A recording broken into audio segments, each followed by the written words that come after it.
देखिए, लव जिहाद जो है हकीकत के अंदर, जैसे अभी इस मीटिंग में भी मसला आया था, यकीनन किसी चीज़ को दूसरी तरफ नज़र की तरफ मोड़ देना वो चीज़ गलत है।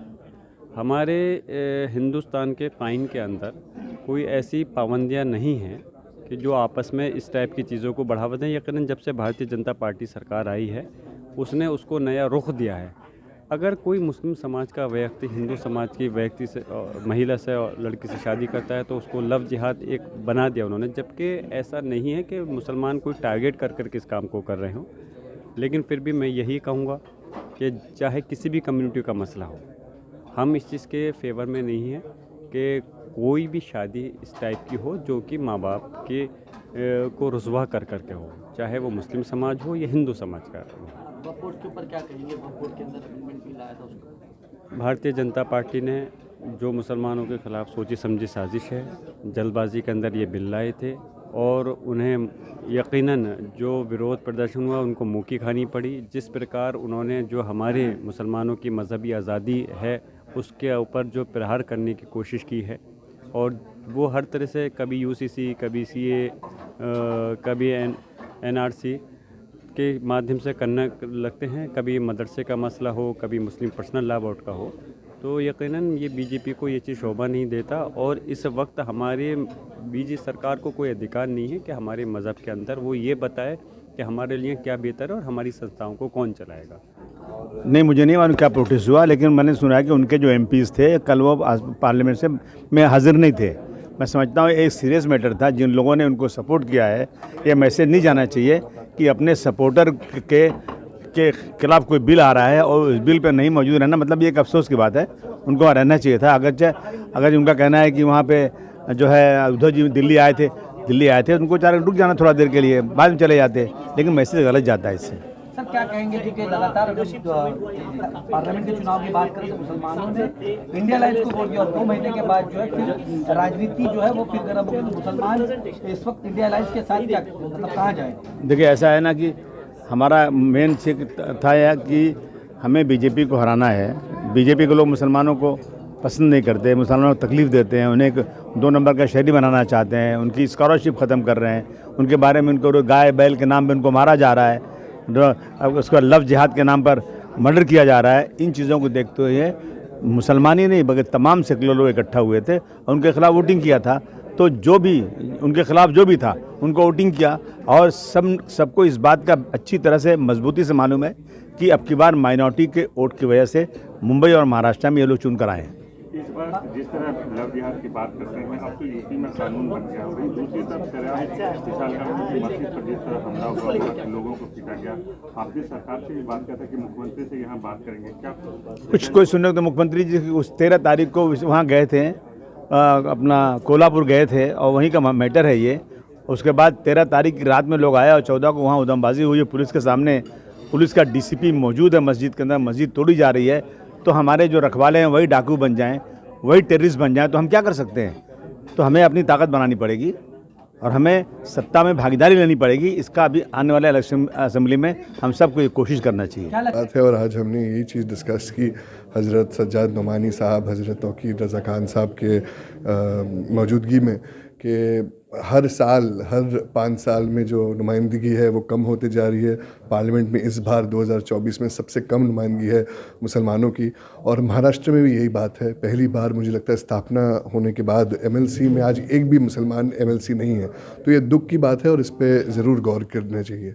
क्या लगता है कि आने वाले 3 महीने के बाद जो चुनाव होते हैं सियासत किस ओर जा रही है? क्योंकि नफरत की राजनीति चलेगी कि आने वाले के विकास की राजनीति? देखिए, हर एक व्यक्ति, वो कोई भी वर्ग का हो या कोई भी धर्म का हो, वो यही चाहता है कि विकास हो। और मुझे लगता है कि जो आम आदमी है, जो आवाम है, वो अभी समझदार हो चुकी है, किसी के बहकावे पे नहीं आती है। क्योंकि जैसे मैंने अंदर भी कहा कि हर दिन रातों रात कोई पार्टी सेकुलर बन जाती है तो कोई पार्टी नॉन सेकुलर बन जाती है। तो आवाम समझदार है, कौन उनके हमेशा साथ दिया है, मुझे लगता है वो उनको ही वोट देगी।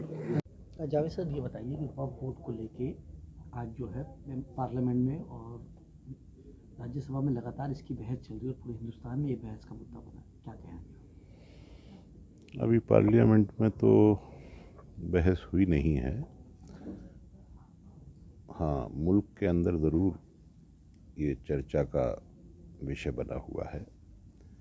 पार्लियामेंट में तो एक बेहतर बात ये हुई है कि इस बिल को, जिसके बहुत सारे प्रावधानों से हम लोगों को एतराज़ था, उन पर गौर करने के लिए एक जॉइंट सिलेक्ट कमेटी बना दी गई है और अब उम्मीद है कि जॉइंट सिलेक्ट कमेटी इस बिल को या तो खारिज करेगी या उसको चुस्त दुरुस्त करने का काम करेगी।